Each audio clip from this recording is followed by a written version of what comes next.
Donc le petit montage qu'on va faire aujourd'hui, ça va être la Borsky Slider, excusez. Donc une petite mouche qui a été inventée, je vous dirais plus pour les espèces qu'on va retrouver dans le sud, donc qui est excellente, mettons pour le bonefish, le redfish, toutes ces espèces-là, mais qui pourrait être aussi très très bonne, je vous dirais, pour le bar rayé chez nous. Donc vraiment une petite mouche quand vous allez vouloir pêcher dans pas très creux. Dès qu'on veut imiter une crevette de sable par exemple, qui est une des nourritures aussi principales du bar rayé dans la baie des Chaleurs, ça pourrait être aussi une excellente mouche. Donc on va la monter, je vous dirais aujourd'hui avec un hameçon numéro 2.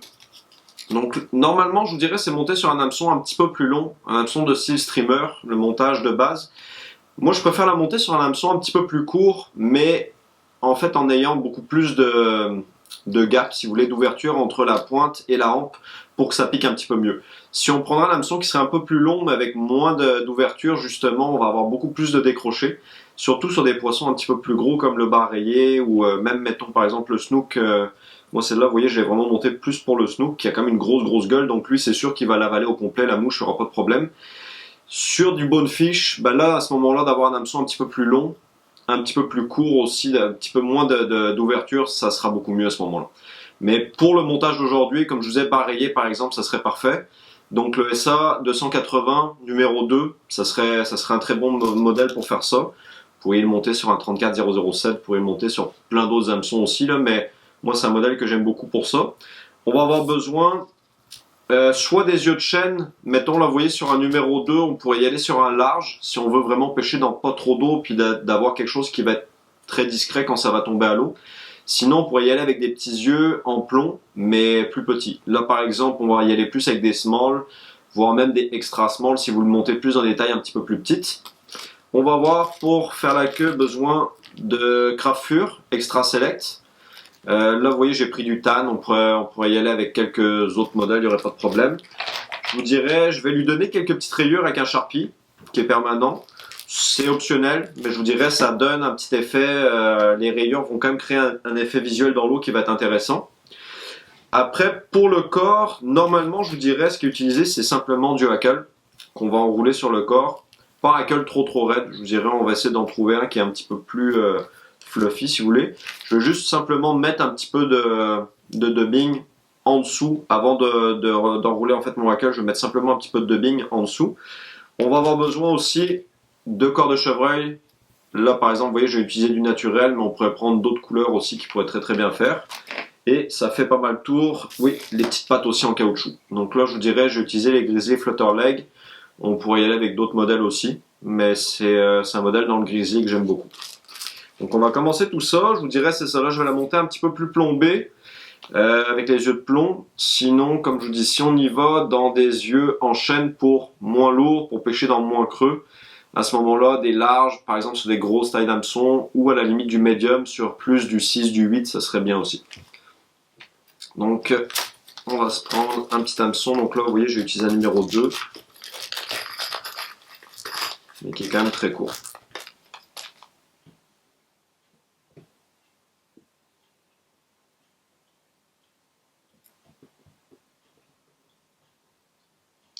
Le fil de montage que j'utilise aussi, du UTC 140, là par exemple c'est de la couleur tan. Je vous dirais on pourrait prendre d'autres couleurs aussi, ça serait pas vraiment un problème, mais ça va bien fitter avec pas mal toutes les autres matériaux. Donc vu la forme de mon hameçon, je vais aller un petit peu plus loin que ce que je monte d'habitude. Vous voyez, je vais commencer un petit peu dans la courbure de mon hameçon pour justement avoir la queue qui va rester un petit peu plus sur le dessus que trop vers l'arrière. Donc on va prendre du craft fur, on va prendre quand même une bonne pincée. Dans le craft fur en fait, donc vous voyez souvent le truc ça va être vraiment de se dégager une petite partie.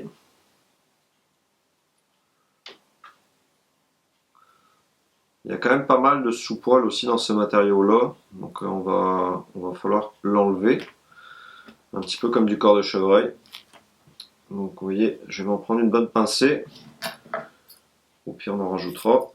Donc on vient couper au ras du tapis. Donc vous voyez en fait après c'est ça, je vais pouvoir vraiment enlever tout le petit sous-poil comme ça à la base. On va venir l'enlever.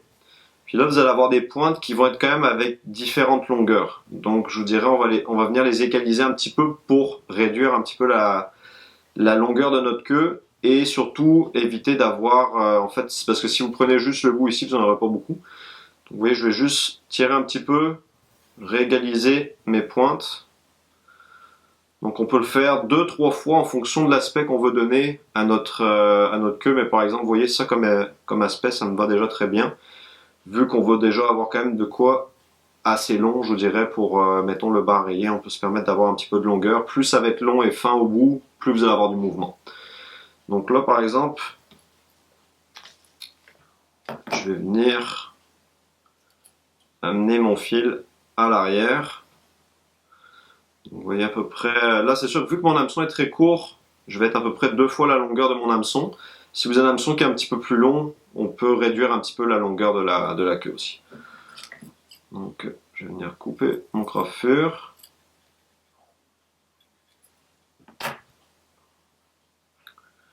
Vous voyez, je vais venir faire 2-3 tours un peu loose, puis là en fait je vais venir le placer pour qu'il s'enroule, si vous voulez, un petit peu autour de l'hameçon.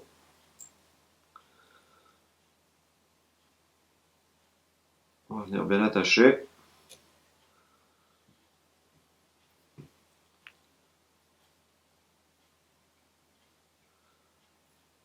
Je vais pouvoir ramener un petit peu mon fil vers l'arrière pour faire remonter un petit peu la queue, si vous voulez, dans les airs. Comme ça, quand la mouche va être au fond, la queue va remonter un petit peu. Ça fait quelque chose qui va être plus visible en fait pour le poisson. Donc, on va venir accrocher nos yeux, je dirais, avant d'aller plus loin. Ça va aider au niveau du repère visuel, à peu près où arrêter pour faire notre corps, tout ça.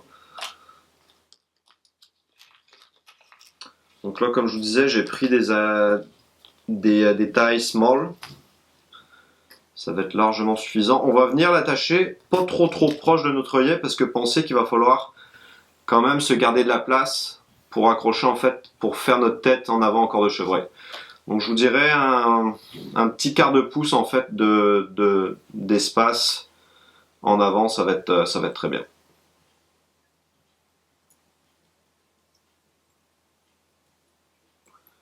Donc là on n'hésite pas, on en fait beaucoup des tours, on veut que ça soit très solide.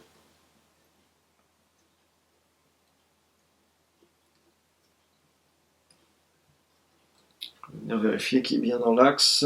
Vous voyez, on vient de replacer un petit peu si besoin.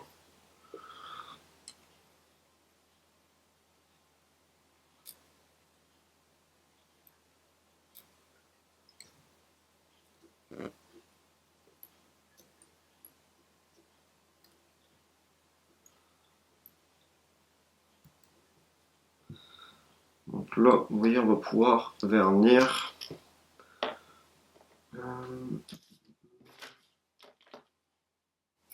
Comme il faut déjà l'œil.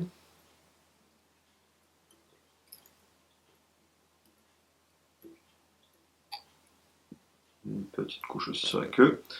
Donc là, je vous dirais, avant d'avoir d'autres matériaux dans les jambes, si jamais vous voulez faire des rayures en fait sur votre coiffure, c'est le meilleur moment pour le faire, ça va être là. Donc là, vous voyez, je peux venir quand même, en fait, je vais venir donner un petit coup de chaque bord.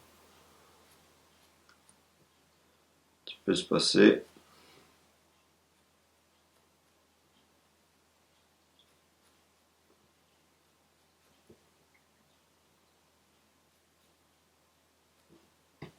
Tac. Donc ensuite, vous voyez, là, on va venir s'installer une plume de hackle avant de monter en fait notre corps en dubbing. Donc là, je vous dirais, j'ai pris un petit rose, on va dire rose crevette. Là. Vous pourrez prendre la couleur un petit peu que vous voulez. Là, je vais prendre justement une plume qui est un peu trop, un petit peu plus webby, puis avec des fibres assez longues. Genre de plume qu'on n'utiliserait pas par exemple pour faire un bomber, ça sera parfait pour ce genre d'utilisation.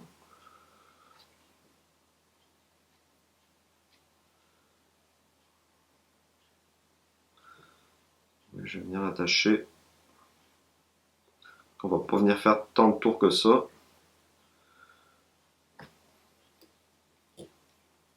attacher à l'arrière comme on ferait pour un woolly bugger.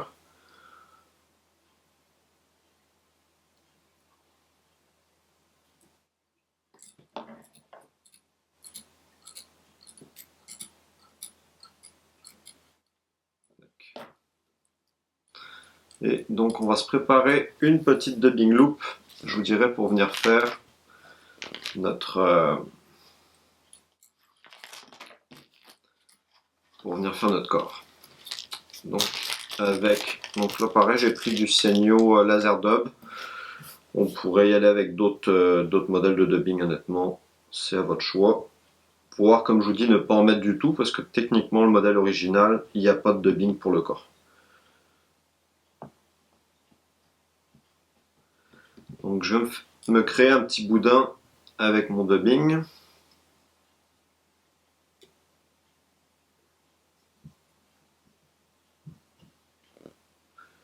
Donc trop de bazar là-dessus, je trouve plus mes outils. Non. Donc vous voyez mon petit boudin de dubbing que je venais rentrer en fait ici dans ma dubbing loop. On va venir prendre le twister à dubbing.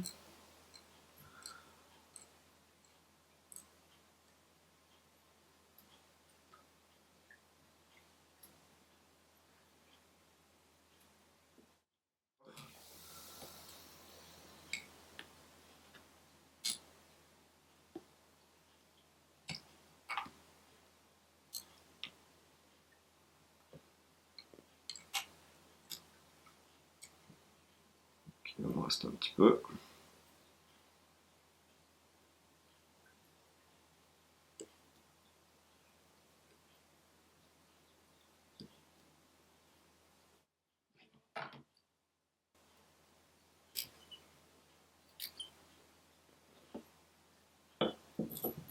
Donc, ensuite, vous voyez, on va pouvoir venir enrouler en fait notre plume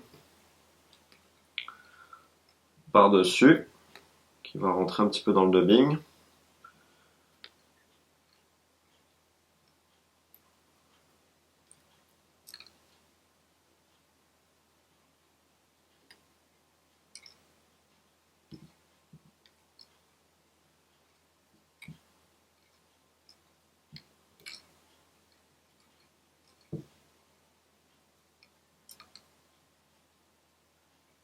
Ça va permettre de recréer un petit peu, si vous voulez, aussi le côté pâte de vos crevettes.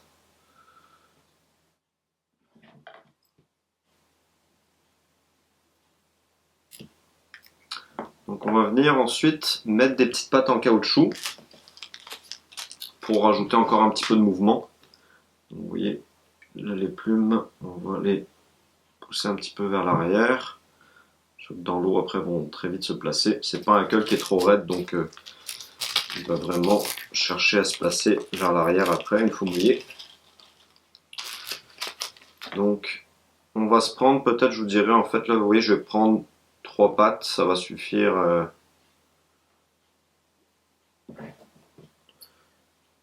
3 brins en fait si vous voulez dans les pattes en caoutchouc.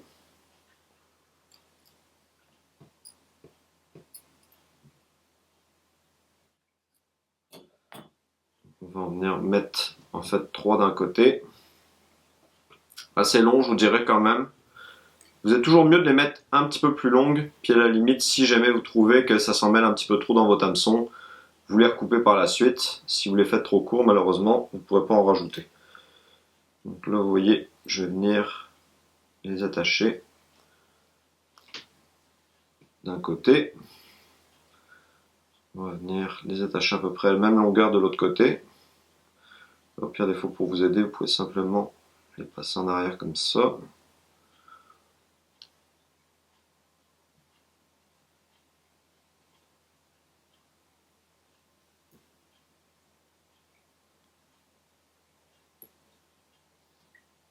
Tac.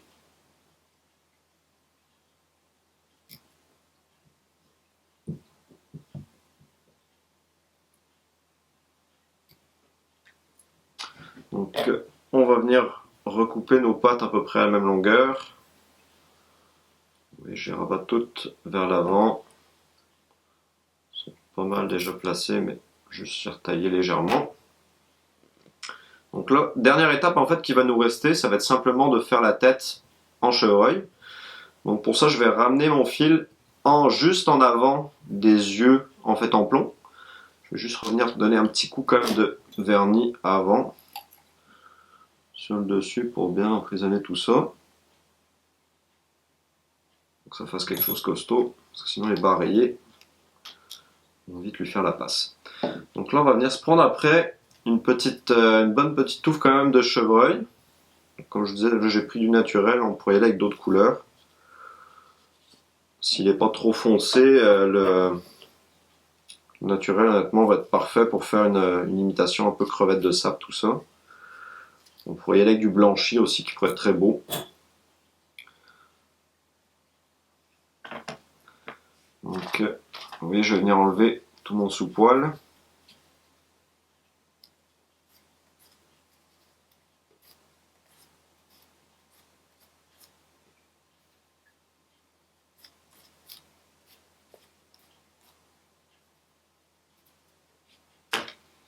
Donc au niveau de la longueur, c'est sûr que ça va varier un petit peu en fonction de l'hameçon que vous utilisez. Mais je vous dirais, moi je vais vouloir en fait que mes pointes dépassent légèrement en fait l'arrière de mon hameçon. Donc vous voyez à peu près comme ça va être très bien. Là c'est sûr que on veut pas qu'il s'enroule tout autour, on veut vraiment que la touffe reste juste sur le dessus. Donc on va venir faire un premier tour loose, un deuxième tour loose, au troisième tour je vous dirais on va commencer à serrer. Puis vous voyez on va le maintenir pour éviter que notre touffe tourne. Donc là après on peut faire une coupelle de tour quand même le plus serré possible. Sûr que ça reste du TC 140. C'est pas un fil qui est ultra solide non plus, donc n'hésitez pas à faire quelques tours quand même. Il va y avoir une petite partie qui va se déplacer sur le bas, mais ce qu'on veut c'est vraiment garder la pointe de nos poils sur le dessus pour faire l'aile de notre mouche.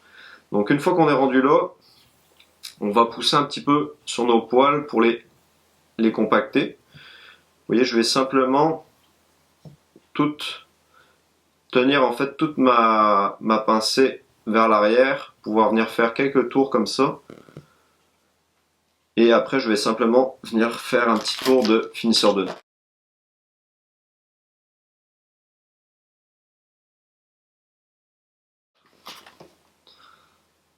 Donc, vous voyez, venir.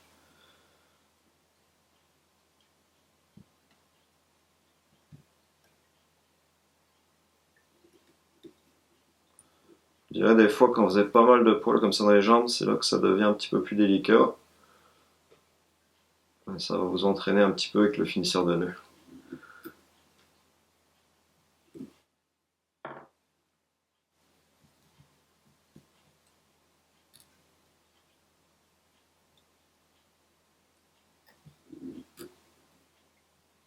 Tac. Donc là, il va rester le taillage en fait de la tête à faire. Pour ça, vous êtes mieux de tout tasser.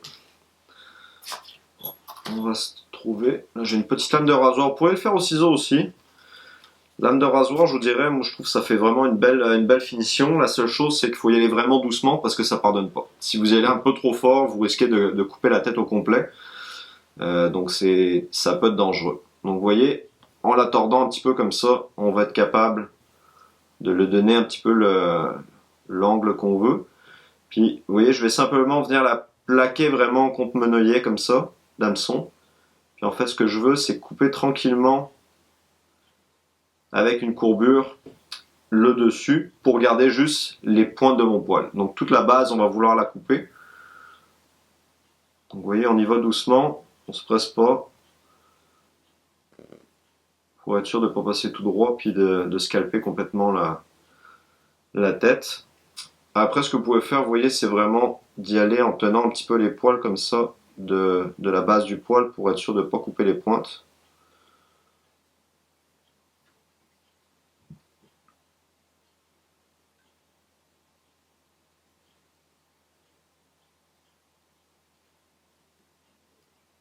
Ce qu'on veut, c'est bien dégager les yeux quand même. Et le dessous, on vient vraiment bien le tailler.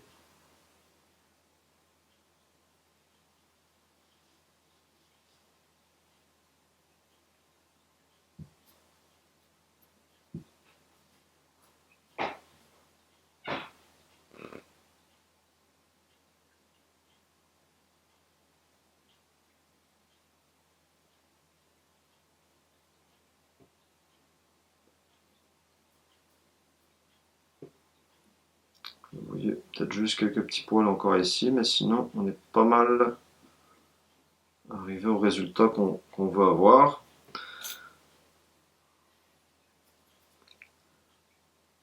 Donc vous voyez, en tassant un petit peu les plumes, en fait le hackle, quand une fois qu'il va se placer vers l'arrière comme ça, on va vraiment avoir une belle petite imitation qui peut imiter, oui, des crevettes, mais je vous dirais la Borsky Slider, c'est vraiment un modèle qui est polyvalent. Ce que son créateur il voulait chercher, c'était vraiment une mouche qui avait du mouvement. Donc ça va, avec la petite queue comme ça en craffure, les petites pattes, le hackle, ça va vraiment créer beaucoup de mouvement dans l'eau, puis ça va être une mouche qui va être très attractive et qui va rester quand même une présentation très naturelle. Donc là, vous voyez, je pourrais même retailler encore légèrement la tête. Bon, je vais leur donner quand même un petit coup sur le devant. Après, c'est sûr que lame de rasoir, comme je vous dis, il faut faire attention parce que d'une, ça peut être dangereux à manipuler, puis vous pouvez, avec un mauvais coup, scraper votre tête. Donc il faut y aller doucement.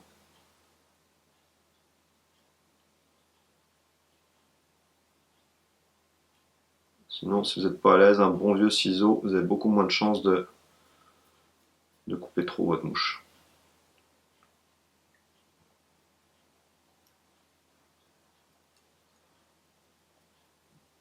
Bon, parfait. Donc là, on n'hésite pas à mettre du vernis en masse, puis même sur le chevreuil, je vous dirais, ça va vraiment faire de quoi de très solide, qui ne bougera pas du tout. Donc après, vous voyez, en rentrant un petit peu avec votre poinçon dans le corps de chevreuil, votre tête, je vous garantis, ça ne bougera plus.